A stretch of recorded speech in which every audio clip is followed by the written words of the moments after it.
Hello, my name is Jospeh Ahn, Professor of Medicine and Section Head of Hepatology at Oregon Health and Science University. On behalf of my co-authors, I want to give you a brief overview of an upcoming clinical practice update, expert review on the evaluation and management of acute kidney injury in patients with cirrhosis.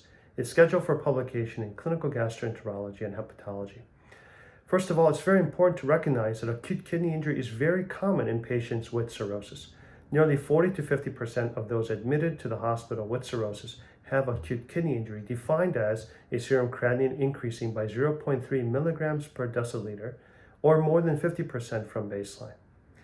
In addition, after identifying it, we must look at the differential diagnosis, paying most careful attention to pre-renal causes, as well as acute tubular necrosis, and most feared, hepatorenal syndrome. The CPU, or the Clinical Practice Update, goes through the differential diagnosis and also provides updated criteria for hepatorenal syndrome. One of the clinical pearls is a rigorous search for infection must be made in any cirrhotic who comes in with acute kidney injury. And when diagnosed, any potentially nephrotoxic medications must be held. When hepatorenal syndrome is identified in this population, we used to rely on the old standby of the hepatorenal cocktail with octreotide, albumin, and midodrine. And then we have shifted to using norepinephrine. These are covered.